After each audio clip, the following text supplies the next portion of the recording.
Good morning, afternoon, or evening, wherever you are, and welcome to another NerdTube Star Trek episode review. We're here talking about Strange New Worlds Season 3, Episode 8, 4.5 Vulcans.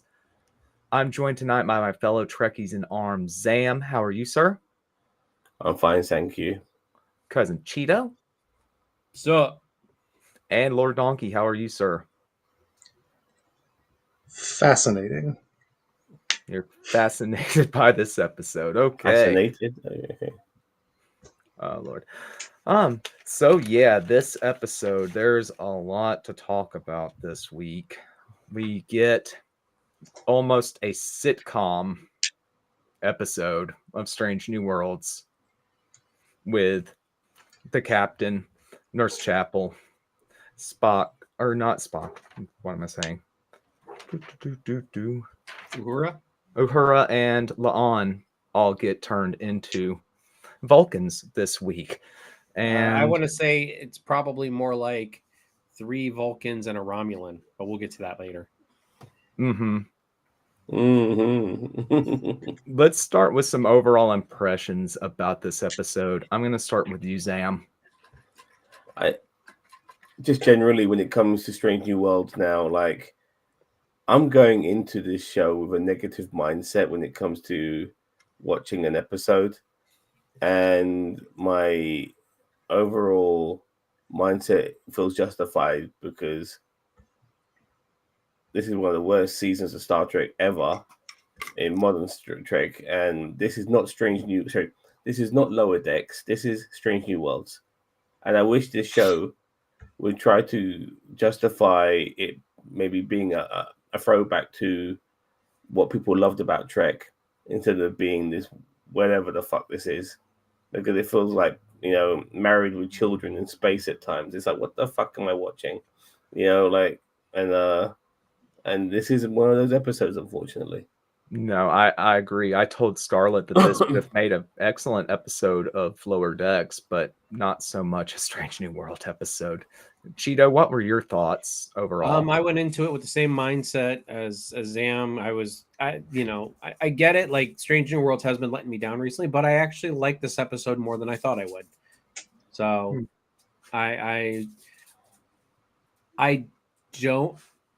I think that this episode would have been lost in the shuffle of Lower Decks if it was an episode of Lower Decks. Like, I think that this episode was not zany enough to be like a good Lower Decks episode. So, like, they did the whole Tuvix thing, and honestly, that, like, the whole like Tuvix episode where like everybody was merging together, like, it's almost kind of the same thing that we got here, with, like, the different characters becoming different things, blah blah blah, you know what I mean. And it just, I felt like this episode had the perfect balance of campiness and science and Trek. So we can get more into it as we go along through the breakdown, but I was a bit more surprised that I liked this episode as much as I did, because I do see the gripes with it. I do see the gripes. I'm not sitting here saying that, no, you're wrong. It should be good, but I don't know. I just sat down and enjoyed it. Hey, I'm not going to be mad at anybody for enjoying something. More power to you. Lord Donkey, what were your overall impressions? There were quite a few fun moments, but I kept asking, why are they doing this? Why are they doing that? Why this doesn't make sense? That doesn't make sense. You've been reviewing with us for too long, Donkey. For real, because my little notes app is just, why would they? Why? Why everything? There's a lot. There's a lot of things that this episode did that I had to scratch my head at. And I don't like this. Like, they keep harping on this, on Spock, making Spock the other, and with the half Vulcan, 4.5 Vulcans, and I don't know. We'll get into that more later, but it's just, it gets a little bit of redemption at the end, but I don't know. I don't know. I don't like this one. I didn't like this one. very much. If you don't mind, I just need to get off my chest very quickly. What I did like about this episode. Okay. I thought for a start, I thought we got to see why Spock is half human as well as half Vulcan. Like you see him around these guys, like you can see the human side of him quite well. He's a very compassionate man. You know what I mean? He cares about people a lot, and and all of that. And that's his human side for sure. He really came into the fray quite a lot. I also thought we got some good arc with Scotty as well. I thought his character improved to a degree. So those were two of the. There was a third element, but it just slipped my mind right now. But if it pops back in my head, I'll let you know. Was it Una? Because I felt like Una No. saved this episode for me. No, far from it. Far from it. If I know you want to get into the play-by-play, but No, I don't. Go for it. Look, these guys like this. Oh my god, we got a Vulcan called Doug. Yeah. Played by look, Patton friggin' Oswalt of all and people. Right. credit to him because I do like seeing that. Like, what's her face? What's the name of Kurt Cobain's wife? Courtney Love.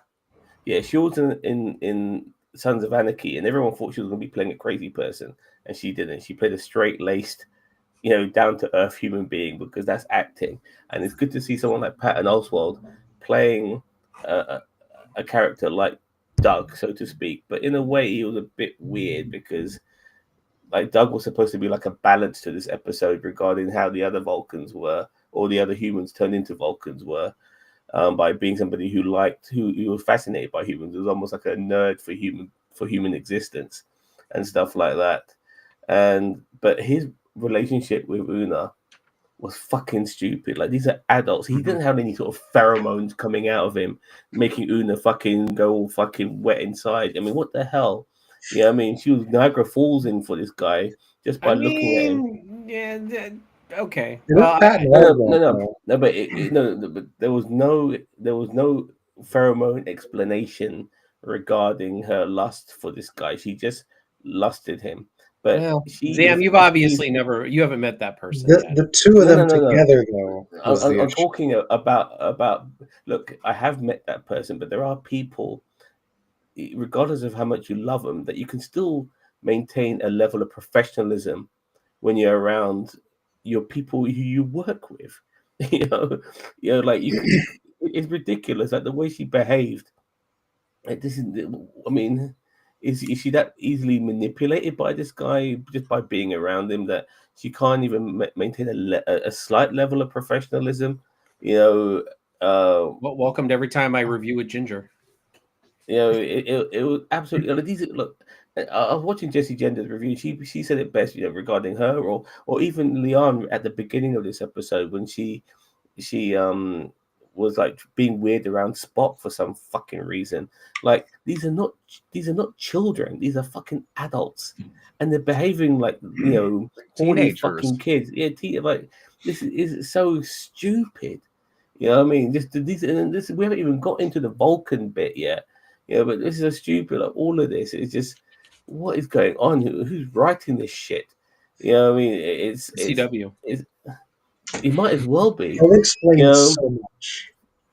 I mean, I get just kind of not a rebuttal per se, but like I get where you're coming from with all that, and I agree. Like, yeah, these are Starfleet officers. I have criticized New Trek in the past about being too huggy and too like personalized because like they're always hugging and stuff like that, and like that happened a lot in Disco. It does happen on this show, So I get it. I get where you're coming from. Where you're like, these are grown ass adults. It didn't bug me as much. The thing that cringed me about that whole scene was like they did the whole swap out gag where like they're like, there he is, and then you see this like kind of dapper looking guy standing there, and then he moves, and there's Patton Oswalt behind him. I'm like, really? Like, we're gonna do the whole Una spitting with Patton Oswalt, and like, not that she couldn't be, but I'm just saying like we're really running this gag, you know what I mean? Like, and they try the whole the dapper guy standing in front of him, and then he moves, and then it's Patton Oswalt, like that was a I big mean, cringe for me. But Spock had to throw fucking water on her crotch to chill was her funny. fucking. You know what I mean? Seriously. I thought that was great. No, it's funny, but it's stupid funny. Like, you know, like. I think that's why I enjoyed it, because it was so stupid Oh, funny. actually, the other I remember the third bit is Batel. The Batel story. Oh arc yeah, was don't also- even get me started on Patel. I've got thoughts on her when we get to it. No, I thought she handled the craziness pretty well, but I'm kind of happy with where her arc ended. So to speak. But I think they're obviously getting rid of her as well by giving her this promotion. Okay, we're done with you, Patel. Fuck off. Yeah, which is fair Oh enough wait, because no, she's I'm not part. thinking of Hocus Pocus. What's her name? Pelia. Hocus Pocus. Elia. Hell So yeah. Let me tell you cringe something this about. Let me tell you. episode. Let me tell you something about Hocus High Pocus. five. With everything being so fucking annoying, she was actually more bearable than usual because everything else was pissing me off even more. No, she Yeah, was so- by far the most. Well, her. What, compared to fucking what? Pike. What compared to fucking Pike being in fucking Max Headroom, fucking mixed up with fucking with I mean, he look. You've seen Aeroplane where Lloyd Bridges takes the glue and he's upside down and his hair just goes up. That's Mhm. what he looked like when the moment he turned into fucking a Vulcan. Like, mate, I know you got the Johnny Bravo hairstyle, but this is fucking ridiculous. Oh, there's so It is. much. I'm sorry. Listen, I'm sorry. I had that as I've a got- bullet point. The it's Pike's bursting hair. out of me. Like being a Vulcan, sorry, being logical and not unemotional is not part of the DNA. It's a cultural decision, you know. Thank you. And I was And they did trying to mention that. Spock verbalize did that. mention the somehow. fact that they had years of it takes years of discipline for a Vulcan to achieve what they've achieved in moments or something like that. I don't remember. And you're right. That is kind of that is something that I noticed. I'm like, even with that little quick explainer, I'm like, but why? You know, like Mhm. that's a They gripe get that, the that I get with physiology people. of the Vulcan, but where did they get Oh. the cultural, the I'm just yeah. more. This They were scene, acting this scene- robotic. They were. wh- It was just bad. when Doug said, I'm a Vulcan, we don't lie. That's bullshit. Vulcans have been lying since the fucking original series. They've always been fucking lying. They've been lying in so many variations of fucking Star Trek.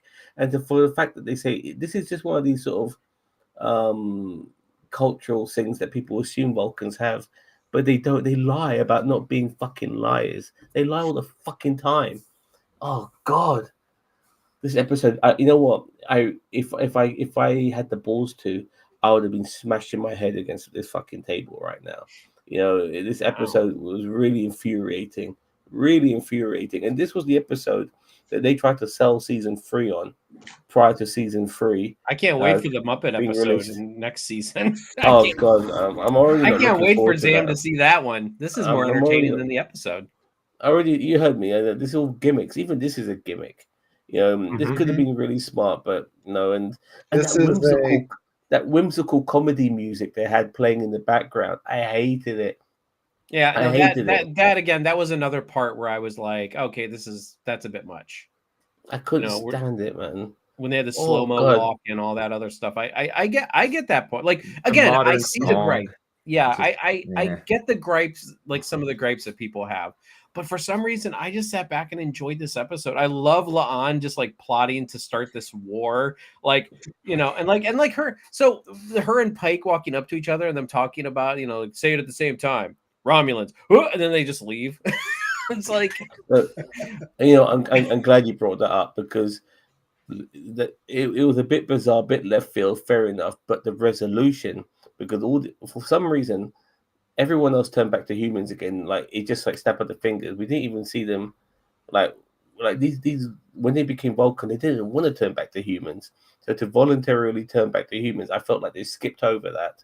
no, There well, was I mean, something- they did. They there was- reached their katra, which is like their inner like soul, and remember.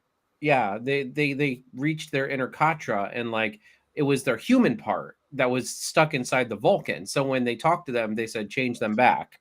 So yeah, they did blow right over that. But honestly, they really did blow over it because it seemed like there would have been an element of their current self wanting to say, fuck it, I don't care what my human self says. I feel more efficient as a Vulcan, because they were constantly going on about that. Because, you know, since Enterprise, Vulcans today have always been fucking assholes. You know what I mean? And they've been that's how they've kind of been expressed recently, you know, as arrogant assholes. You Like know, and Ubix wasn't. Tuvix. Oh, Tuvix No, is Tuvok. a special category oh for yeah. me. So Tuvok I himself, agree. No, though. no, no, He's an you're asshole. right. Yeah. You're right. Tuvok wasn't. And by the way, Tuvok lied the whole time he was with the Mhm. fucking Marquis as well. So Vulcans do fucking lie. In the Enterprise episode where they were having the super weapon or whatever, the Vulcans did, and the fucking Andorians will look like they were crazy. You're saying that the Vulcans had the super weapon, but they did. You know, the Vulcans do fucking lie. Even the TOS episode we're watching regarding Pike, Spock is lying, you know, to Kirk regarding, you know, the secret mission that he's actually doing and shit like that. You know, Vulcans do like. There's so much shit. I've kind of lost my train of thought where I was going, but yeah. Ramblings of an old Trekkie. Yeah. That's, So, that could be a good podcast. Ramblings Title. of an old Trekkie. Oh yeah, we could do that. Each No. come up with like some rant that's just our rant, and we go off on it for 10-15 minutes a piece. No commas. no, in no, sight. sorry, no. 2 I hours remember of now. an episode of No, TOS. I remember now. It's Leon. Like, so to get Leon back, yeah, fucking what does Spock do? He mind melds with her and then fucking does dirty They fight dancing, and you know. dance. Oh my He's god, like, he's that going on scene. Patrick Swayze. I have the time of my life, you know, you know, like, hope we don't get copyrighted for that, you know what I mean? But Jesus Christ, it was so fucking cringe. It's cringe. Oh I don't my know. I mean, God. but a lot of people say that fighting is like dancing, and then for them to go from fighting kind of into the dancing, it seemed very elegant to me. Yeah, I didn't mind that. As I said, I thought it Bollocks. seemed It very was elegant. shot Absolute- well, but I'm sorry, it was bollocks, absolute bollocks. I get it. Wow. I get it. It was in the mind, and it was how he was doing it. But and also another thing. Oh boy, here Oh we my go. God, I'm really going there today. Yeah, like We're um, really sidetracked. in the previous season, even though Leon is a Sing, and she's obviously from this augmentation, you know, thing related to Carnoonian Sing and all of that shit. That wasn't supposed to be a representation of who she is. She's not, you know, ethnically evil. But they threw all of that away to make her ethnically evil when she fucking became a Vulcan. Well, Yeah, that I was mean, by her. I wanting think wasn't that say it was a reaction with their augment DNA? yeah, but they mentioned in the previous season when she spoke to one. Oh, honestly, this is something Jesse Gender pulled up, so it slipped my mind. But when she showed me this clip, it made me realize, hold on, they're kind of throwing away some of her arc from a previous season to now make her say that, okay, regardless of what they mentioned about her not being, you know, or you know, genetically evil or whatever, or conquering or whatever, you are who you want to be or who you are who you can be. You know, you're not necessarily this sort of person. They threw all of that away by mentioning the augmentation and saying, okay, now you're a Vulcan, you're going to be a warmongering fucking fascist. What the hell? It's just so stupid. You know, it's just, oh God, I hated it. I hated this episode so much. This is one of the worst Star Trek episodes. This is worse than last week's episode, and last week's episode was fucking bad. But Wow. this What did you give is last week? I gave last week's a 3, but this week's episode is a taint on Star Trek. It really is. There's so much taint. It's Taint? unreal. Jesus. Yeah, and Pike himself, like, I mean, the Ace Mount's performance was it was humiliating for somebody who I highly rate as an actor. This was one of his worst performances ever. Like, he was not. I think a Vulcan, he was represented a a great Vulcan. What do you? no, he what? was a robot. One He of was the a first fucking things robot. I've noted was the Vulcan acting is really bad, and The they ruined voiceover. Pike's hair. And Pike, especially as a Vulcan, he just sounded like a robot. He didn't Yeah, sound it's a like robot. Most Vulcans sound like robots. Like what? not exactly though. It's- No. He There's something was a to it. robot. He wasn't a Vulcan. There is differences, significant differences, It was and bad. because Right from the Vulcans have an beginning. arrogance.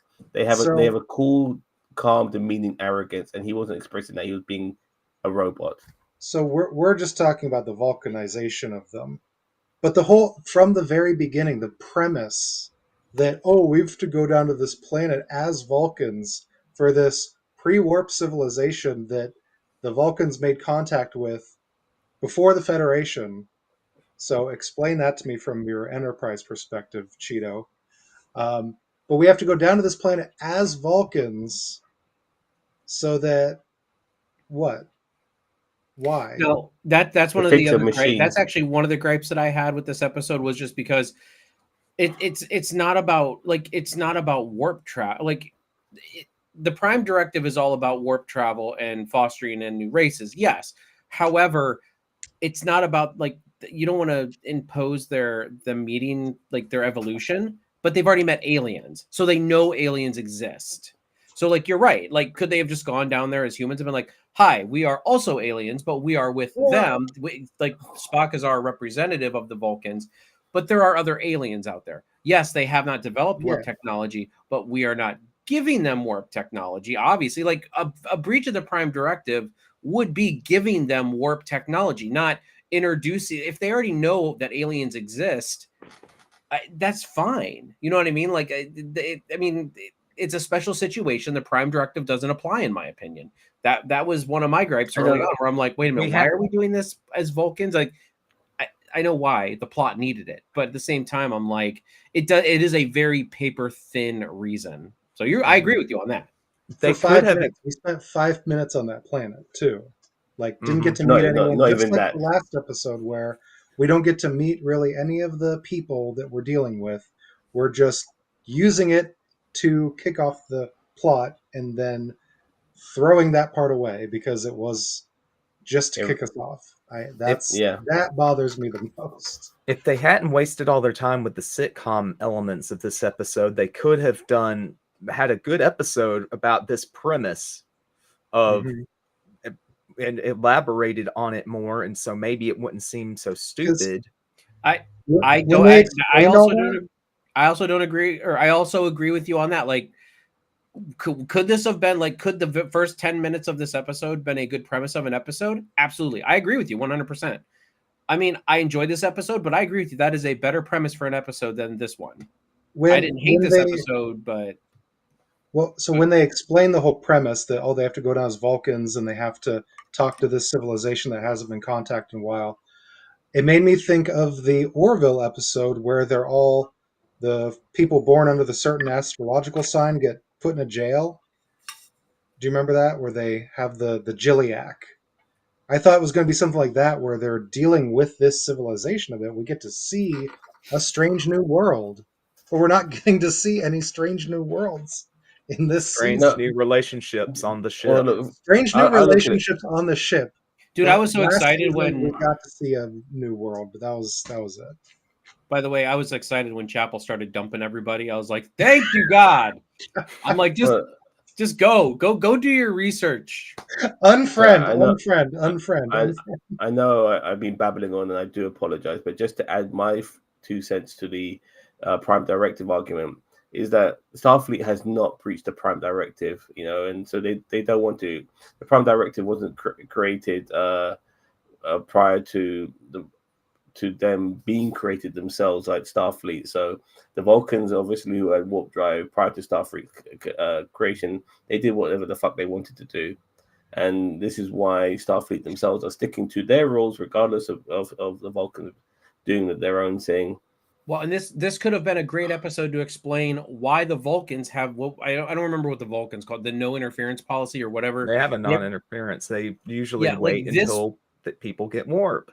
And why did they break their rule for this? Well, I know this could be the beginning of it.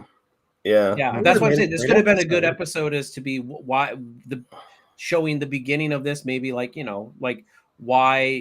interfering in a population's evolution is just a bad. Again, I agree with you on that. That would have been a better episode than this one for sure.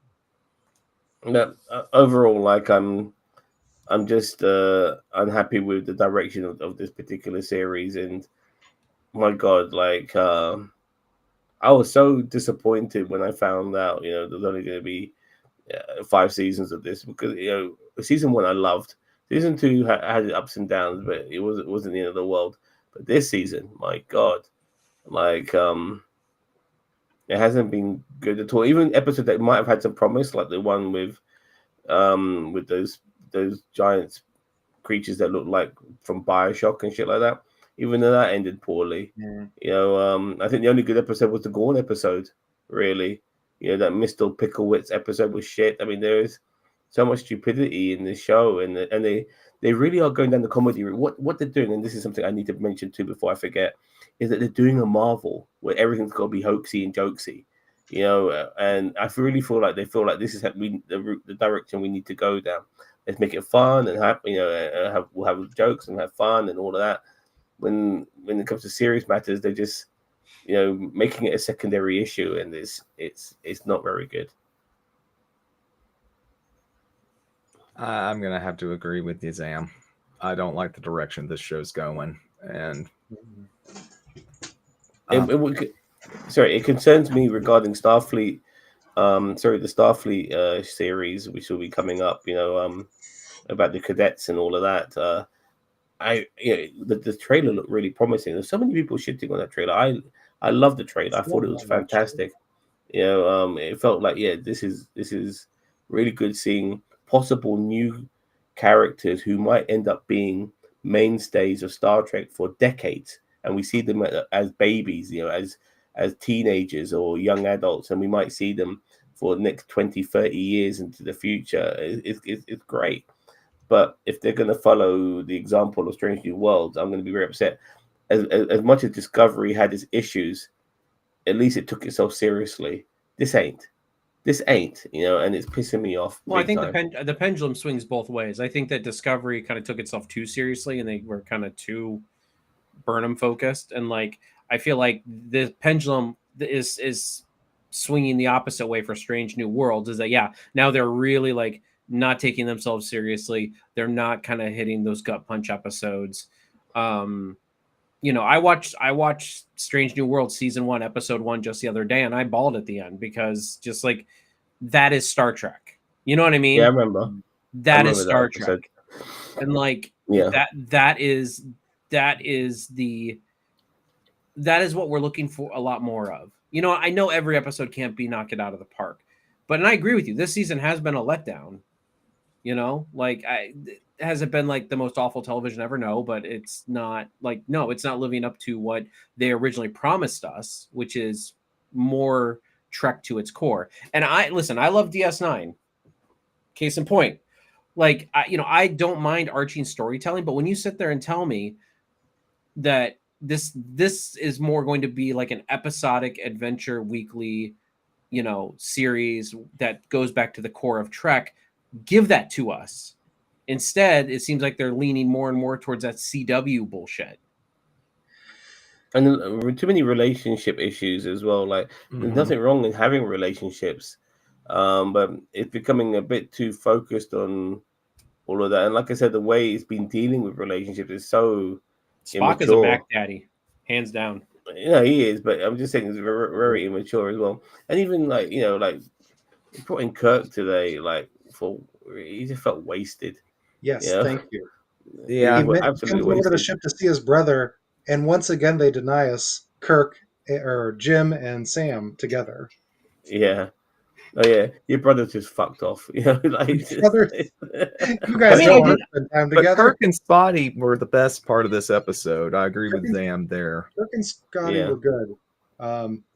Poor Kirk getting thrown into work while he was off, right? Like, he's just wearing a leather jacket and no uniform, but sure. Yeah, well, and I mean, yeah, then the Palia of it all. God, like, as soon as she said up high, I'm like, God, go the away. Go away. Love her quarters, though. He's like, I was like, the only thing I actually did laugh at was the LSD joke, but not at the like the 70s and the 90s. And then she said last week, and I was like, okay, that was kind of funny.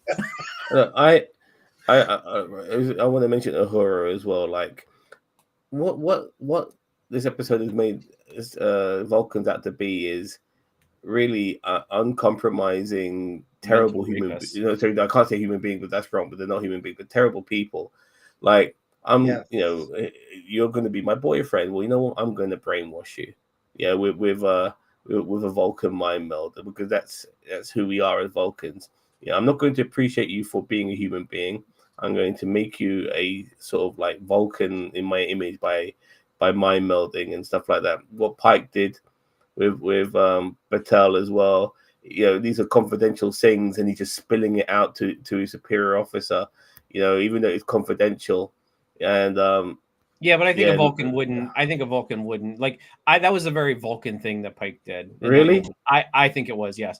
So we also underplay the way that Spock uses his human half to read a room. He really does. Like I really feel like his human half does a lot more of the legwork of reading, like reading people in the room and everything, than we give it credence to. Because we don't see a shit ton of Vulcans. We really don't, like, especially in this show. Like, we see some, but not a lot. Like, yeah, we saw Tuvok, but Tuvok also, like, you even said it yourself, he was an asshole. So, I mean, like, Yeah, I agree.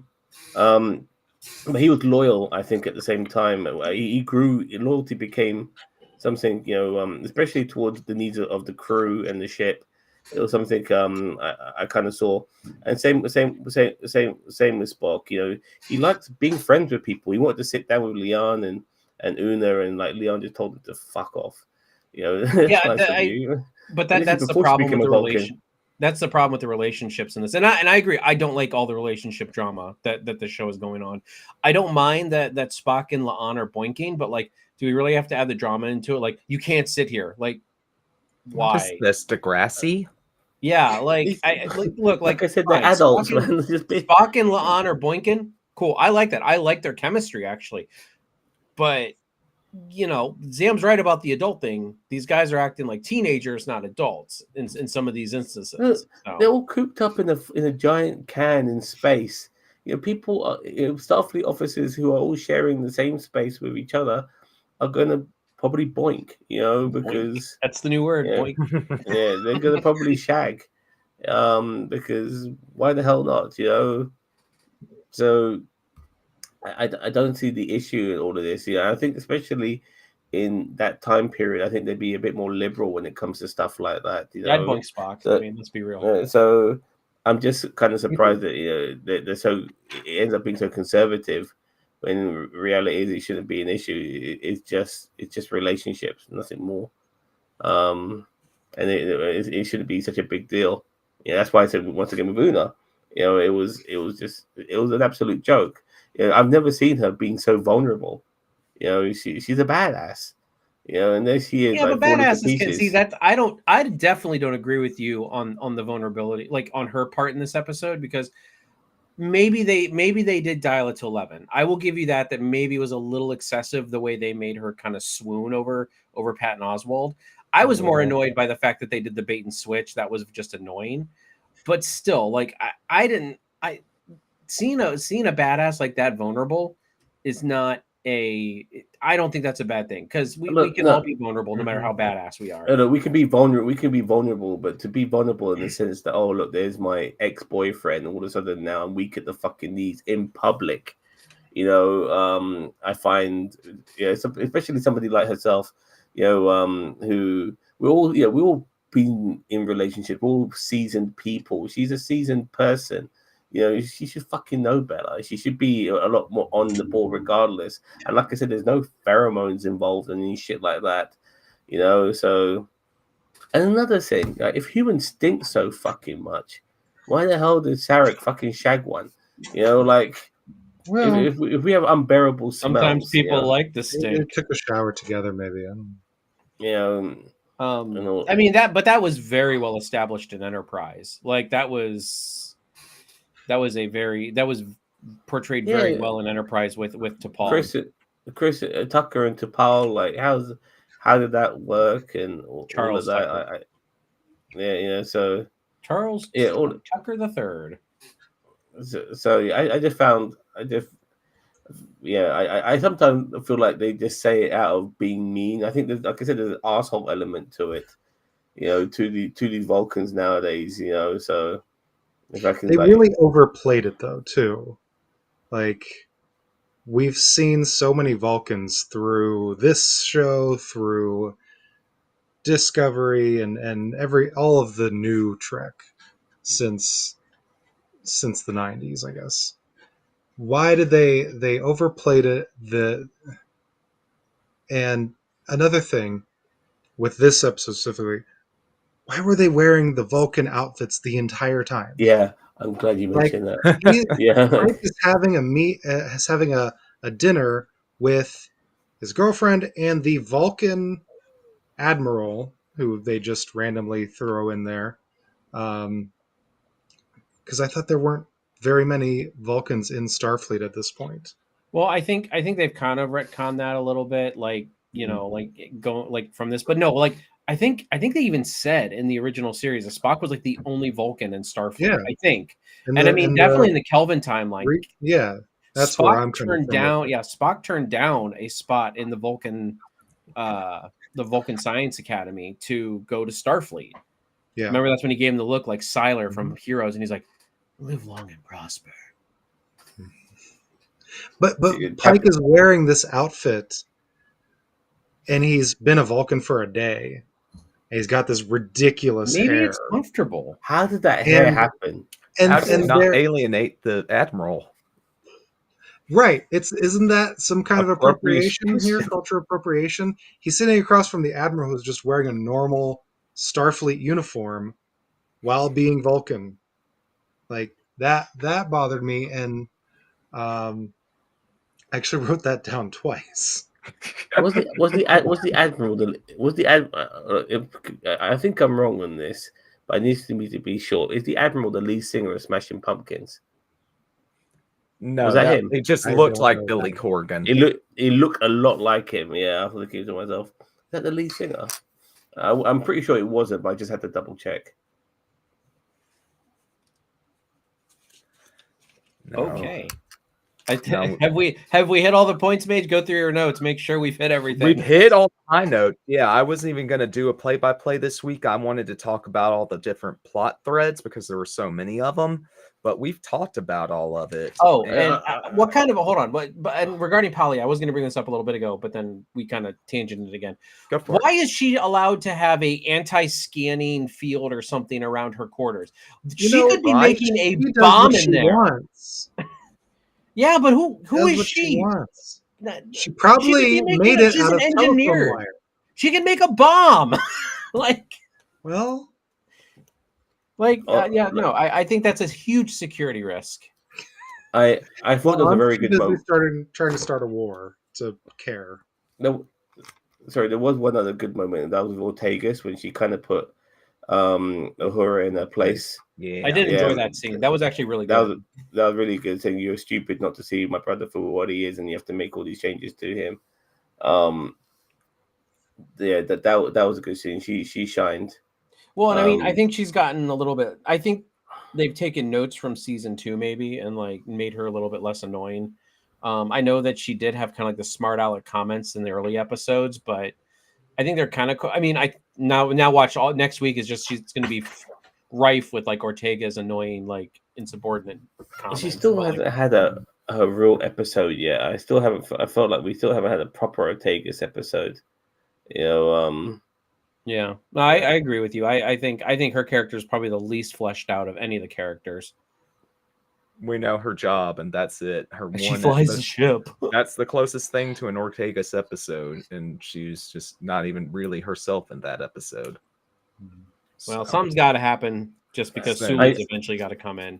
I'm not saying she has to die. I'm just saying she's got to be transferred or dismissed or something, and Sulu's got to come in. Chapel, I'm excited for Sulu to come. I know you found it funny that she started breaking up with everybody, but I at the same time I thought it was also fucking stupid as well. No, I mean that was my point though. It's like I'm sorry, like I like Chapel in season 1, but like Chapel season 2, season 3, I can't stand her. I cannot decide who I don't like more, Palia or Chapel, and it's probably Palia because Palia is more annoying than Chapel is. Chapel just makes annoying decisions, and like she just uses people, and she's not that great of a person, in my opinion. The character, obviously not Jessica. Well, she had a chance to work with the Vulcans at one particular point, and now she is a Vulcan. I'm surprised she just didn't say "fuck you, Starfleet." I'm off to work with the Vulcans now, because she is one, and all of that. So, yeah, I just, oh God,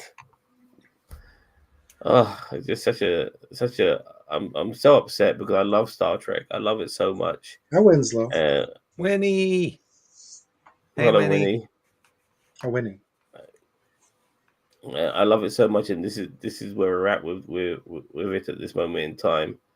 And I do feel that all of our gripes and our grievances are warranted because none of it obviously is red pill, and that's where we are with it. We're proper Trekkie fans, and we know what our issues are with this particular show.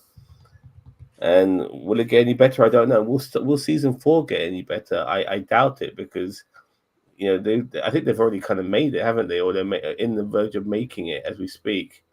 The puppet episode was clips of the puppet episode was already shown, so they might not rectify any of this until they do season 5. And that'll be 6 episodes. Oh God! They should have done all the zany risk-takey episodes at the end of their run, or like one per season, like you guys were saying last week. I don't know who they're making this show for, but it's not for us, and it's not for the TOS stands. It's not for those types of fans either. So I don't know who they're trying to court with this. Maybe this next generation. I think let's make it all funny and jokey and hoaxy and whimsical for the Zoomers, and get all the and like they don't give a shit about this. I mean, if anybody gets into Star Trek, whether they be young or old, they're probably going to start off with some of the previous shows. They would have watched that, and then they would jump on board on this. So you can't start with Strange New Worlds. You can't. You can't stop. Yeah. Yeah, you need to have watched at least Discovery Season 2 for that. So this isn't really a good jumping on point for new fans. So all of these things that they're doing, right, what were they making this for? Yeah. How many more episodes? I have to admit, though, Strange New World Season 1, Episode 1, at the very least, that is a perfect intro into Star Trek. I get it was great. Cinema. Huh? Absolute cinema.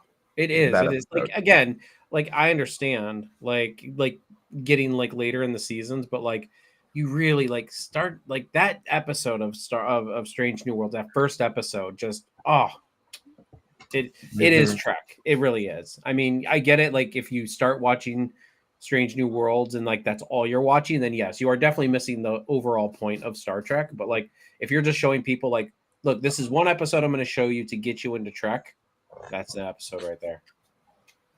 So, what the hell was this episode? Nothing is worse than the comedy that isn't funny. The only part that made me laugh was Spock and Leon fight scene. No, I hated that, Dr. Brantley.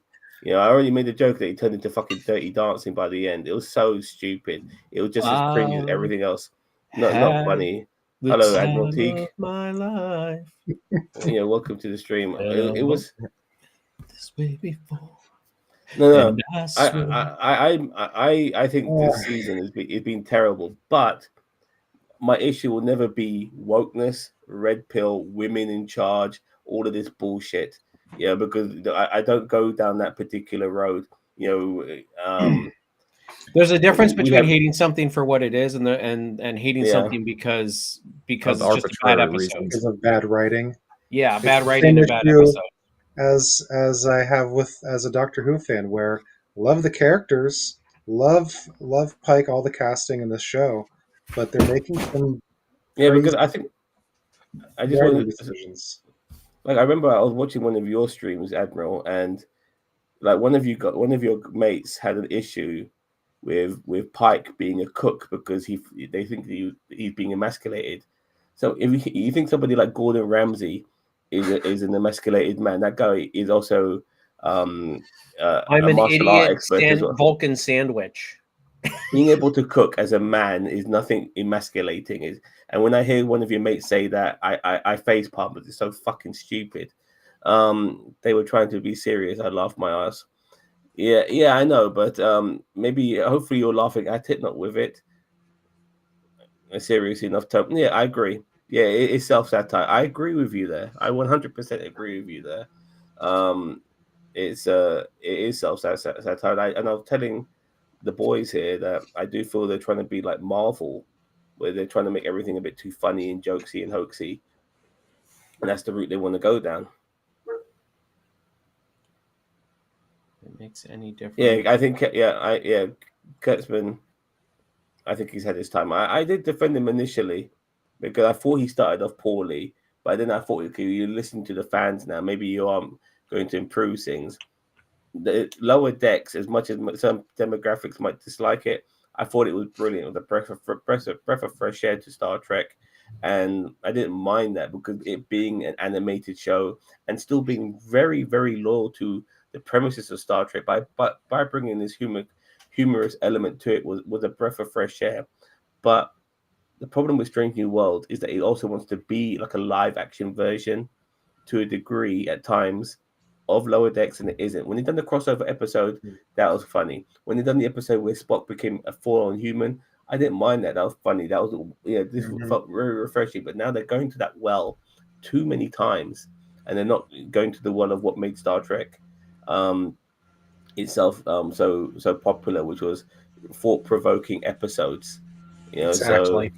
So we need to go back there. But can they do that? I'm not so sure. What is that noise? That is a lawnmower near my house. I apologize. No problem, dude. No problem. So Zam doesn't like noises. I was just wondering, I thought maybe somebody was having a That's so shave. logical of you. Man. Some desperate Dan with his giant bloody electric razor.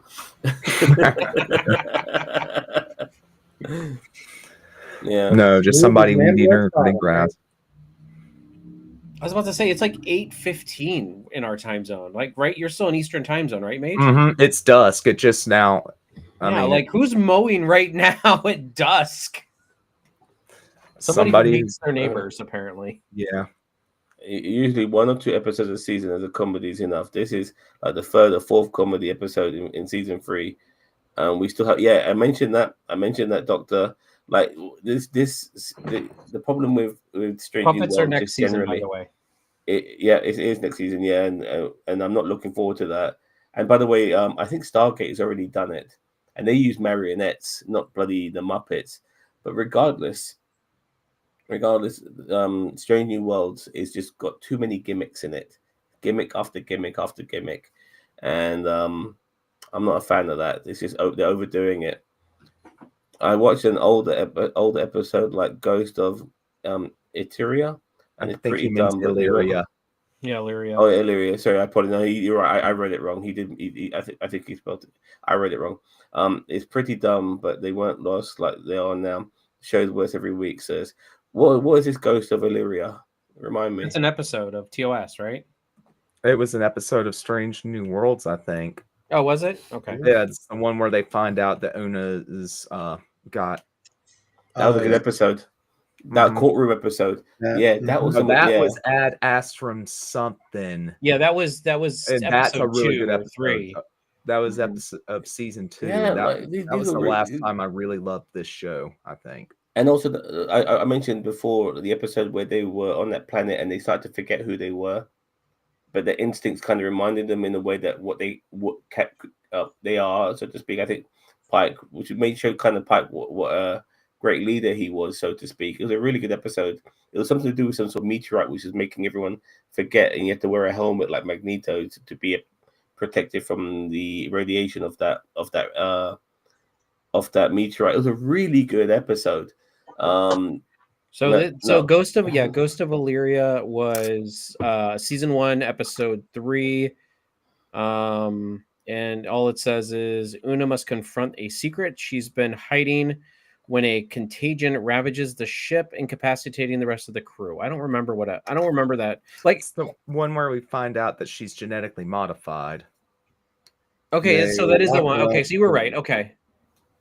Yeah. Oh, Una. I was thinking Uhura. I don't know why. I don't know why I was getting them confused. Well, I mean, I know why, because their names are kind of similar.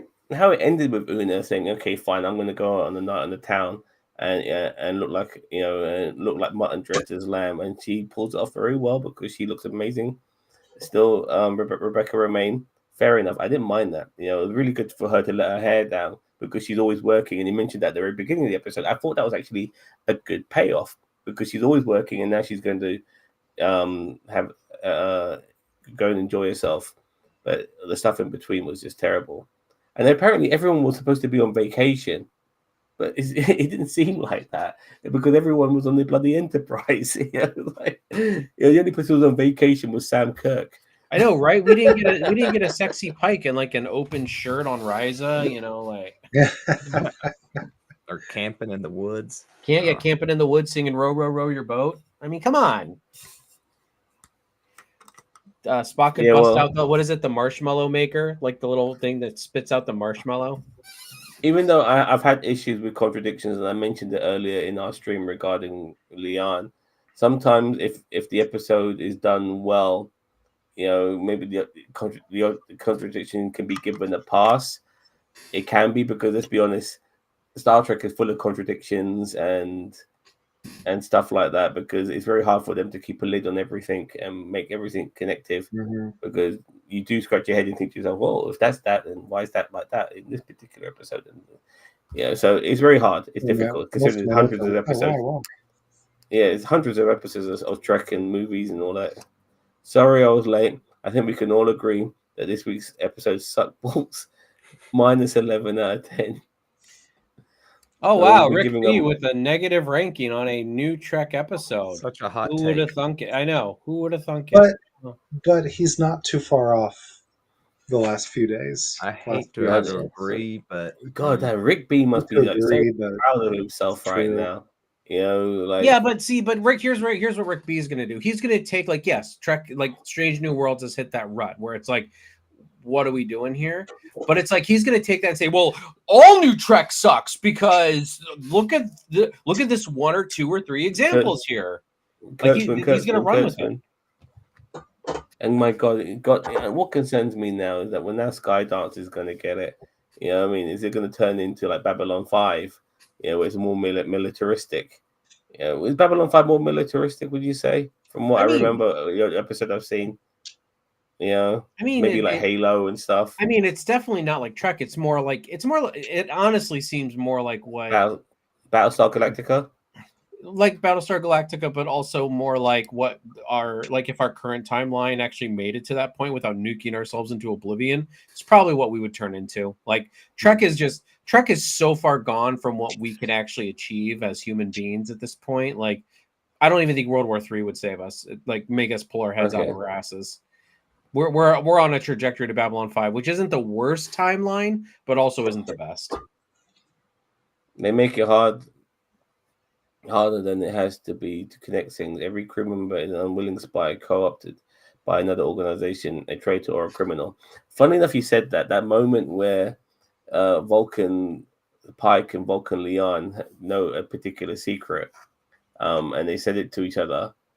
I thought actually that it was stupid, but at the same time, it was clever because Leon has seen, I think it's Leon, she has seen Romulans before everyone else has at this particular timeline. Even though now the timelines have changed with this particular series, it's not the same as the original TOS. But I'm sorry, Teague. All 25 episodes are not bad. I'm sorry. Like, listen, if you don't like all 25 episodes, fine, that is your opinion. But they're not bad. Like, not all of the episodes have been bad of Strange New Worlds. There are some really, really good episodes in there. Like the music. There's an example of us differing in opinion. Like, opinions are like assholes. Everybody's got one, and most of them stink. It's okay though. We all think that our own smells like roses. It's okay. I told you, Rick. Look at Rick B's latest comment. I knew it. You said 15, or you meant 15 or 25? Well, you said you meant. I think you should say I meant 15 or 25 because you wrote 25 or 25. Yeah. Okay, fair enough. Brick B on his pedestal right now. Thank you for finally seeing the light about Kurtzman. What's wrong? I can't tell if he's trolling me because that's what I just said, or if he like is actually like pulling a Rick B and basically saying everything Kurtzman is bad just because. But a couple bad episodes because pretty much all, and I think not every episode, but pretty much all the episodes of Lower Decks was fantastic. And Lower Decks I can count on one hand out of the 50 episodes. What has it been? 50 episodes, right? 5 seasons, 10 episodes each. I can count on one hand. That's less than 10%. You know what I mean? Like, yeah. I swear to God, out of any Trek that has had 20 some episodes over 7 seasons, you tell me the percentage of bad episodes versus good episodes. I'm sorry. Like, I would love to see that metric. I would, if I had the time and the effort, I would produce that metric. All of Kurtzman Trek is bad. No, I disagree. See but that's what I'm saying. Is like he's gonna take a couple bad episodes and just run with it. Like I think there are some bad stuff in obviously in Strange New World. I think Discovery improved as it went along. It got better, not worse. Honestly, I feel like the format wasn't the best. Also. Yeah, Picard the final season was great, but then they went down the nostalgic route as well. So. Major Rage just absolutely adored season 3 of Strange New World. Was there ever the best? I'll tell you what was terrible. Like the worst Star Trek ever was the Section 31. And that's the worst ever Star Trek of all time. That's in there. That and Star Trek 5. I don't know. Star Trek 5 is probably like Star Trek 5, as I said before, has memorable moments that people have that can still. Whales? No, that's the one. That's 4. I can't believe you said that. 98%. I'm not a motion picture guy. I've not seen all of them even.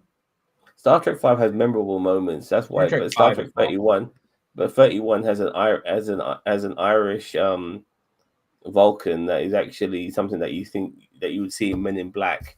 It's so stupid, like, oh god, I hate it beyond belief. There are about 10 episodes. I'll give you credit for saying we're okay. I thought there was some bangers, but 98% of proper Trek, 66. Now look, honestly, we've been reviewing the TOS series, and I have to say they haven't aged very well, in my personal opinion. I'm actually kind of disappointed with a lot of the TOS. It's not as good as you remember it. Take those rose-tinted glasses off, Rick B. There's more than a couple of bad episodes. This is Cope, fellas. Yeah, this is Cope. No. This is what Cope looks like right here. We're not disingenuous people, dude. We're honest. That's why we're ripping apart Strange New World at this moment in time. We are very equal in our ratings on things. Like we have destroyed some. I mean, even in the short time that Lord Donkey's kind of been doing these reviews with us, like he's seen us rip episodes apart, but also we've put over good episodes. Mm-hmm. And just on the Star Trek, we've even gotten down to a 5 for a rating. So Star Trek 5 is not great. Star Trek 5. Look, this is where we're going to Star Trek 5 is not worse than Section 31. I've never been part of this bandwagon of people who like to shit on Star Trek 5 beyond belief. Never ever been a part of it. But fair enough. You don't think it's the best of the original original series of movies? Fair enough. I personally think motion picture is the worst. But at least myself and Cheeto, we're not like all like on the same bandwagon here. He dislikes it. I don't dislike it. I don't love it, but I definitely don't dislike it. I Need My Pain alone is better than anything we've seen. Yeah, no, like even like B for Barricade. You must be joking. What does God need with a starship? There are some memorable quotes in that. Having oh God, why does his name escape me? Tubok. What the fuck was his name? Sabok. What? Cybok. Cybok. we got Supak. We got Tupac Vulcan. But the point is having like a Vulcan who was who went with his emotions was great. It was a clever idea, and all of that. Maybe making him Spock's brother was a bit over the top, but other than that, go on. Spock has way too many siblings that a lot of people don't know about, but that's what this episode needed. Instead of Patton Oswalt being some random Vulcan named Doug, it should have been Cybok. Yeah. I would say it was No. Rigby. I think the motion picture was supposed to be like a Star Trek episode as well. Well, yeah, to a yeah, that's what degree. Star Trek 5 and the motion picture were. They were like original, like they were just TOS episodes just gone longer, and motion picture way longer.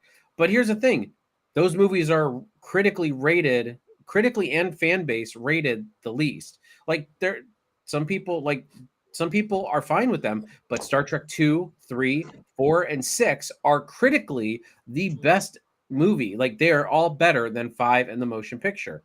If you like them better, fine. That's fine. We accept other people's opinions here. Even when they went on the alien planet, which just happened to have horses on it, which was a bit weird, but fair enough. There was a moment where Spock tells Kirk to hold his horses, but he's not using it as a catchphrase. He's literally telling him to hold his horses because they're riding horses, and all of that. I don't know why you like that joke so much. That is not a funny joke. Like it absolutely hits. Wait, that is the dumbest joke I've ever heard. No, but it hits for me, man. It's brilliant. Okay. Yeah, and that was the last. By the way, Star Trek 4 was the last time, like, Spock was like this new version of Spock, because by Star Trek 6 he'd become original Spock again, and so so he had those moments with him, doing what he did. So yeah. Anyway, actually, I do want to. Admiral Teague says about Star Trek 3. I actually like Star Trek 3 more than Star Trek 2. Not gonna lie, I really do. They did a lot more in Star Trek 3 than they did in Star Trek 2. Like Star Trek 2 was a good. Like I see Star Trek 2 as like Thor Ragnarok. Like it did a good, like Star Trek 2 did a good job at revitalizing the franchise. Like Thor Ragnarok revitalized the character of Thor, really like brought him back from the brink. Like Wrath of Khan brought Star Trek back from the brink. But like, Star Trek 3 I thought was better. We got to see Earth and space dock. We got to see the heist, the destruction of the original Enterprise, the death of David. Like there was a lot in Star Trek 3 that was to love. I thought the Klingons were really established in Star Trek 3 as well. Yeah. They really established the Klingons in that. And Christopher Lloyd was just Doc such a Brown, good Klingon. time traveling bird of prey. Yeah. So I mean, but that's what I mean is like, I honestly like Star Trek 2. Yes, I acknowledge the fact that it definitely brought Star Trek back from the brink of obscurity. Because if Star Trek 2 was not successful, because it was on a shoestring budget and and it made banger bucks. So that brought Trek back from the brink. We would not have most of Trek today, or even in the late 90s or in the 90s and 2000s, if we did not have Star Trek 2. I acknowledge that, but I still think 3, 4, and 6 are better than Wrath of Khan, in my opinion. Rigby likes the motion picture. Rigby, you've annihilated yourself. You go on about all this other shit, and then you say motion picture is your favorite Star Trek movie. If you ain't trolling, you better fucking be, man. Anyone still defending First Contact timeline, or do we all know that's fanciful BS now? I don't know how to answer. No, I mean it is. I mean, Yeah. it still can be the first time. I mean, if you don't think it's First Contact timeline, that's fine. My headcanon, I have chosen to believe that it's First Contact timeline. So any discrepancies in the timeline, it's just it's the First Contact timeline. I always looked at it as a paradox that, and it's a bit like how the Terminator almost created itself by going back in time. If it didn't go back in time, it wouldn't create itself. It's the same thing with Starfleet. Like, the Enterprise had to go back in time to give Cochrane the inspiration he needed to finish his technology regarding the warp drive and all of that. If that didn't happen, then nobody else exists in the future. Like, it's a paradox, almost like the chicken and the egg thing. That's how I looked at it. But fair enough. I'm happy to go with whatever other people suggest if it makes sense and if it's the truth. Thank you very much, Admiral, about Spock. Star Trek 2 Wrath of Khan is more like the Empire Strikes Back of Star Trek of Trek, and maybe the best ever sci-fi movie. It's debatable. Debatable, that's for sure. But it's really good. Ricardo Montalban is just fantastic. And that was that man cleavage was all his. All 6 TOS movies are great. for me, the original series, the original series actors established themselves in the movies more than the series. That's how I look at them, from what they did in the movies. Star Trek 2, Rafa Khan had a standard movie budget of 40 million, which is quite a lot. Let's be honest, 40 million in 1982 is a fuck ton of money, man. But the motion picture actually, started with like a standard budget, but they went way. I think they ended up at like 70, like from 44 million or something like that. I was trying to look it up, but it was like it went from 44 million to like 70 million, which again in 1979 is a shit ton of money. You know what I mean? Like, especially for a comeback, a comeback franchise. This is not like, oh, Trek's well established. Like, no, like the original series hadn't been on for 10 years. Like, this was their comeback. So as I said, if Wrath of Khan was not successful financially, we would not see more Trek. So that's why, they slashed the budget and everything. Maybe Shoestring was exaggerating. I get that. Okay. I'm not a Vulcan. I don't deal in approximation numbers.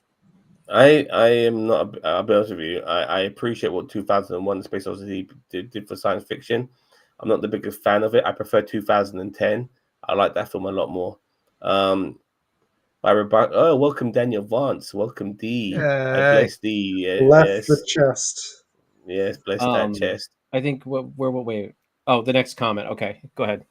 Isn't it just touched Enterprise, Strange New Worlds cannot line up with TOS or Kelvin, or it's honestly, there's nothing that is discounted Enterprise and Strange New Worlds and Discovery. Like there was even mention of the NX-01 in the first season, I think, of Strange New Worlds, or maybe it was like the first episode of season 2 or something. There was an original piece from the NX-01 that was on the Enterprise. It was like this one piece or something.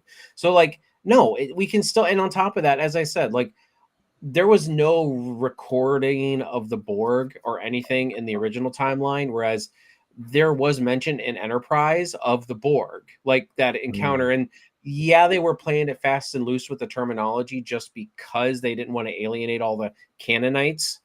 But at the same time, they were like, they directly reference the events of First Contact. I personally do not, and Sam, that's fine if you think it is a self-fulfilled prophecy or a time loop or whatever you said, or what is paradox or whatever. A paradox, yeah. I think it just started a whole new timeline that starts with First Contact, then Enterprise, Strange Discovery, then Strange New Worlds. It's just it just makes sense.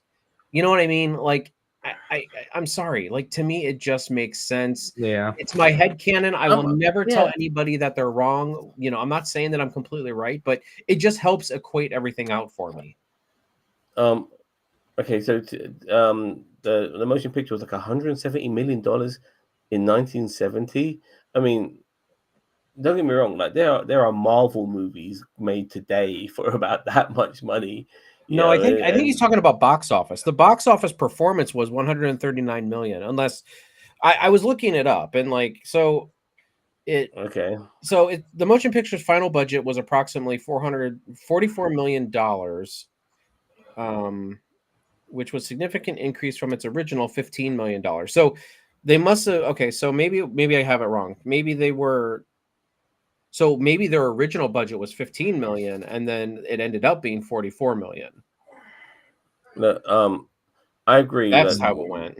When Kurtzman first started Star Trek, he did do some fucked up things, like the situation with the Klingons, after the establishment of the ridges being removed and all of that.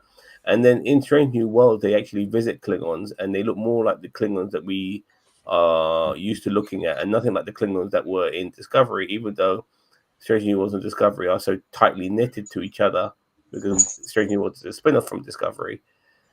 It's crazy, and we still haven't yet to see Klingons without ridges under Kurtzman. There's a lot of fucked up things. Like I said, this is why I don't have an issue too much with continuity anymore, because it's really difficult to keep continuity. It's so difficult. I mean, the whole Khan Union thing being with Leon being known, Khan Union thing being known by Spock, even though he wasn't known to him in the original series and stuff like this. It has to be a new timeline. You know, it Mhm. has to be. It makes no sense if it isn't. So So okay. Oh, go ahead. Okay, so go and read this. It's directed to you. Oh, Go and read okay, it. Cheeto. So how come star dates are now after Wrath of Khan on Strange New Way? Star dates are made up. They made up star dates, and they've even said Gene Roddenberry said they made up the date. Like the only one we can actually equate for dates is Enterprise because they used actual dates. Star dates are made up. Like you show me where they actually have a calendar like that Paramount uses to do star dates because it's like power levels in Dragon Ball. They just make it up and like it doesn't matter. Star Yeah. date 854329.6. You know, like you seriously, you don't. Star dates never really had a purpose. Like not they didn't have a purpose, but like they weren't. There was no rhyme or reason. Now maybe somebody has made some kind of like some kind of calendar based on everything that's been said, but I bet you can find contradictions between all of those. If they came out and said no from the very beginning, if Gene Roddenberry, J.R.R. Tolkien did and was like, no, this is how I do star dates and this is how we have to line it up with everything. Like, it was all mapped out in star dates. Like, this is what the first number means. This is what the next number means. This, like it's the rotation of the galaxy on the axis on the back end of the black hole on Kirk's butt, whatever, but they never did. They never really established what stardates are. The Actually, stardates from TNG followed a system. Yeah. Link, did they? Mm-hmm. Yeah, the first two digits are the year, and then it starts, and they correspond to the seasons. But does that actually correspond with dates, though? They have it on the I wiki. think there's a Alpha. way to calculate it. guys, look, this is the only way we can resolve things here like this. Scotty rematerialized on the Janolan, he referenced Captain Kirk still being alive, which is ridiculous because he knew he watched him die on the Enterprise B in Star Trek Generations. There's a perfectly simple explanation. He was caught in a transporter pattern buffer for 75 years, and Riker mentioned a 0.003% signal degradation, which would account for Scotty's memory loss. Well, well, look what we have here, Jonathan. Yep. Looks like we got ourselves a couple of nerds. Give me $6. And that, my friends, is how you answer that shit. How have I never seen that before? It gets beyond ridiculous. As I said before, it's really difficult to keep things, especially when it comes from decades ago, in line with current Trek, because they're always having to move the goalposts here and there. So, So my question is that about the so TNG followed the star dates. Did DS9? Did Voyager? Did I don't know. Like question. Apparently, I'm questioning everything I know about anything. So no dialogue. The budget spent on Star Trek Phase 2. Yeah. So in season 2 of TOS. No. He's talking about Star Trek Phase 2. Yeah. Which was supposedly supposed to be the relaunch of the series, then they just turned it into a movie. Which is the right thing to do. Yeah, because the film feel like a series in their own right, so it felt like a series if you sit there and watch it through the whole thing. Yeah. 10 episodes. Remember, the original motion picture budget is for a TV miniseries that all pretty much wasted, still counted though for some reason. But the good thing is about the fuck up that was the original, so it was the motion picture, was that they rectified and they looked back at the archives of stuff and they looked at obviously Khan and brought him back. And for me, Star Trek 2, 3, and 4 is like one of the greatest trilogy of films ever. The Genesis trilogy, that's how I look at it. A lot of the original motion picture budget was stolen and went to make promos for other movies. I had no idea about that. What else do we have here? Stardates have been standard for 40 years now. Yeah, but it's still bollocks, mate. Stardate 567274, 6666. Who gives a shit? Everyone, all I give a fuck about is, am I being entertained? Russell Crowe? everyone knows TOS starts with See, but it even 2266. says that star dates in Star Trek are not based on a single universally consistent formula. While the original series and subsequent series like The Next Generation use star dates, their system and calculations differ. So, I mean, I'm trying to find, like, listen, if I'm wrong, I'm wrong, and I'm trying to find it. But I have not seen. You said Memory Alpha has it. No, these things we should stop being giving a fuck about. Ever since we saw Warp 13 mentioned in the final episode of TNG, and yet somehow Warp 10 was a slipstream drive in fucking Voyager, you know, and shit like that. You know, it showed that there's an Made inconsistency. salamander babies. In Mhm. Star Trek, exactly. That episode won an Emmy. Which one? Threshold. Threshold won an Emmy? makeup or best makeup. But it's Jesus. technically an Emmy award-winning episode of Star Trek. I just don't think they're that important, you know, and to put too much emphasis on a bloody star date over maybe just some good material that's supposed to entertain you, I think is ridiculous. Talk about the one with the whales. That's 4. Yeah, that is why Admiral Teague. I showed you that clip of not Picard, but of Patrick Stewart and Jonathan Frakes beating up those fucking nerds. Is because of saying shit like this. You know what I mean? All right. It's allegedly synced to the nearest starbase in TOS. Yes, Cheeto, trust me. I'm about to say Ewok. Tuvok? No, TW. Oh, the Rafa Khan. Okay, I'm sorry. Was like 22. Oh man, are we still going on star dates? Please, Admiral Teague, give it a rest. I can't handle it anymore. Threshold is better. This star date, or 29/08/2025, Zam kills himself because of star dates. Okay, star dates are generally represented Right by a behind you. 5-digit number, followed by I'm not gonna. No, I'm done with star dates. I'm done talking about fucking star dates. Well, good thing that Major Rage is the host. He can talk about star dates all he wants, Mr. Host. I do not care to talk about star dates because they contradict themselves all the time in the original series, and they can't even stick with the system that they came up with for moving after it. So, I mean, it's just a throwaway line, isn't it? See, as well, like it's just a line. This is why it's so much easier with Doctor Who, because they just wave everything away. Oh, it's timey-wimey, wibbly-wobbly, doesn't have to make sense. They don't expect it to be grounded in any sort of reality. Right. Do we have any sort of final thoughts, or do we want to mark it? I already put the poll up. Like, yeah, everybody Nice. thinks this episode sucked. It's like 88% 1 through 4, and then like 12% 5 through 7. Okay. We'll go clockwise, starting with Zam and do marks.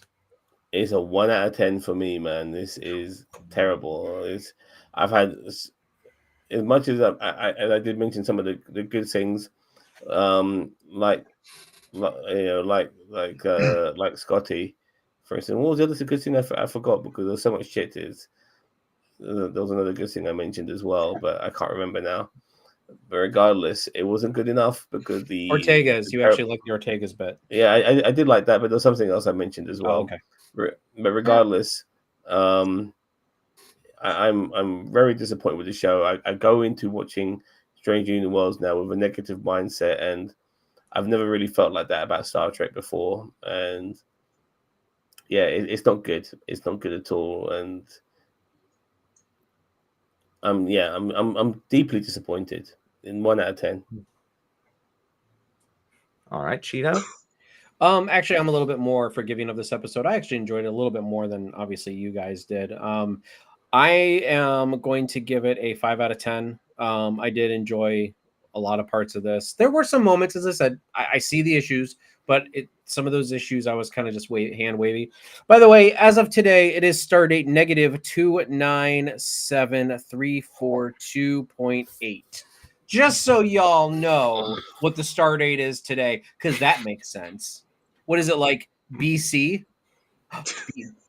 Before Cochrane? Is Cochrane with a C or a K? C. C. Okay. So BC. Before Cochrane. So we are back to BC, baby. As of today, I am keeping this calculator, and we're going to start every Star Trek stream with the star date. Because it makes no sense. All right, Lord Donkey. Well, real quick, why a negative 911 specifically, Rick? Because it was an inside job, is what he's saying. Oh, Jesus Christ. Kurtzman plotted 9/11. It was his plan. I think he might have had a typo there, but No, I'm pretty sure he didn't. I think we're going to continue to go lower than I've ever rated anything, even I think the worst of the recent Doctor Who, and give this a 4. And something I don't think we got to, but that's okay. Just that they willy-nilly switch people's races like this, and the previous week's episode is all, oh, we're following orders and we're following Starfleet policy and regulations and all that, and then this week it's, well, we have this experimental drug that we use to make Spock a half Vulcan again from last season. Let's just try it on you guys without any testing. Like that, the switching of the race as a premise, and then we don't even get any interaction with the planet that we're down on because we did this. There's a lot of. also when you say race, you mean species. So, and also When I you say went, race, Yeah. species. Yeah. Okay, I get you now. Sorry, I was a bit confused. Rick B. All right. Rick B. slandering my words, where basically saying I'm not surprised you don't loved this. What does a 5 out of 10 mean? I love this episode. Like It's 5 out down of the 10 middle. is that's That's low for very Tito. man marks. Like I could walk away from this episode forever and be okay. And I look, could, you know, like I I didn't hate wasn't- it as much as Zam did, or even Donkey did, and I don't know about Mage. We'll see in a minute, but you know, like yeah, And there's so- definitely Serum was stupid. I had to agree with you there. Sorry, mate. Just before, like, once again, I just want to mention, but I've been in your stream, Admiral, and I do disagree with a lot of the things you guys say about certain shows, because we don't come from a red pill incel, sort of mindset when it comes to watching these things. We have no issues with a man cooking or women being in charge or diversity. These I are have issues things, with the unfortunately. Vulcan cooking. Like these It's bland. are non-issues. We have issues with how shows are portrayed, written, and stuff like that. Those are the real issues. So look, nobody had a problem with Tasha Yar being a female security officer, but now they have an issue with Leon. All of a sudden they've forgotten what it was like previously and stuff like that. I bet you they cheered when Yar died. They were like, "Yes, male supremacy." Black sludge. Yeah, Black Sludge wins again. Oh wait, no, it's Black Sludge, so it's woke. So yeah, exactly. Like, we don't. Yeah. We're coming at it, I think, pretty fair. Yeah. Where we're Star Trek fans and liking the characters and liking the show in general, but with a balanced enough perspective that we can call out when the writing's just bad. And I keep going back to Doctor Who because there's been so much of it, especially with the last 2 seasons, where the characters and some of the ideas are great and it could have had a lot of potential, but the writing's bad. And the writing's bad a lot, I feel like, because we've gone from 26 episodes a season to 10 or less in some cases. Like, we're trying to fit so much into these episodes that we couldn't go down to the planet and see them fixing this nuclear reactor. No, we just 2 minutes of dialogue. Okay, they're back. I agree. Yeah. I'm going to give this one a 3 because of wasted potential. So much wasted potential in this episode. I'm sorry, did I cut you off, Sam? Go ahead. No, just this comment here goes. Honestly, you might not remember this, T, but it stuck with me because I was like, Star Trek has been around forever, and you guys are complaining about certain things. I'm thinking to myself, if yesteryear's Star Trek came out today, you'd be calling that shit woke. And like I said, when one of your mates, not you yourself, Admiral, it wasn't you, it was one of your mates, said that, you know, Pike is emasculated because he's cooking. I love to fucking cook, by the way. I don't feel emasculated by doing it. There's so many strong, muscular, big, hunky guys who like to fucking women cook. love it when men cook.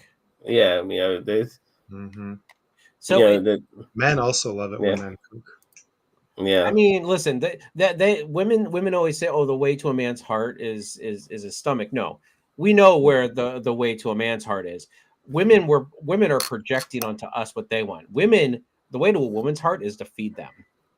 Let's be real. You may entice a woman with a piece of cheese. I read it in a book. It is in the Bible. Sell that, Mr. Trump. Yeah, and I'm just saying, if you see kitchens nowadays, it's like being in the military. They are hardcore, man. They don't fuck around. They look at perfection. There's nothing emasculating by cooking. So having a complaint, one of your friends having a complaint about Pike being somebody who likes to cook, was so ridiculous to me that I thought, what the fuck? You know, you need to call people out like that, man. You need to, you know, Admiral, when somebody says something that's stupid, you know, you need, you know, by saying emasculation is because a man is cooking, you know, that shit needs to be called out. Like we do all the time. Yeah. When Rick B's in our chat. Yep. The Yeah. Nerd Bible now on sale. Christina Chong is gorgeous, man. Christina is quality. I like. Yeah, she's sexy and personified. You know, she's amazing. Gayified the character. What? I can't even with this. I gotta run. Gayified the character. On that note, the stupidest comment He's I've ever heard. He's shacking Patel, for Christ's sake. You know, like, I mean, I think in the first episode, who cares if you gayified the character? Like, I think in the first episode, the pilot episode, when he was in his cabin in the woods, he had like some chick in his bed with him. You know what I mean? Like, butt ass naked. I mean, you didn't see it, but yeah, she was definitely naked. It's the implication right, is there. Yep. It's been really fun by talking to the Do better, chat, Rick. yeah, It's let's wrap not it a up. gay characteristic that he's got hair or he likes to cook. I mean, what the fuck? Yeah. So this has been our episode review of Star Trek Strange New Worlds, Season 3, Episode 8. Thanks to everybody for joining us. Thank you to my co-hosts, Zam, Cheeto, and Lord Donkey. I appreciate you guys being here. I appreciate your time and opinions. Zam, are we doing anything sports entertainment this weekend? I believe you mentioned something. Yeah, Rick B's favorite wrestling show, the WWE. They're doing a show called Clash in Paris. WWE will be in Paris, which means there'll be a time where I'll be able to watch a pay-per-view without having to stay up until the crack of dawn to finish it. So we'll be doing a live stream of that, and hopefully tomorrow you'll see my review of Butterfly, which is currently on Amazon Prime, the first season. Highly recommend you watch it. It's a good series, full of action and great acting. And Daniel Day Kim, who was in Lost, who played the Korean guy, he's finally got a lead role. Check out the series on Amazon Prime right now and check out my review. So, plenty of reasons to subscribe to NerdTube and stick around. Smash the bell icon so you never miss a video or hear when we go live.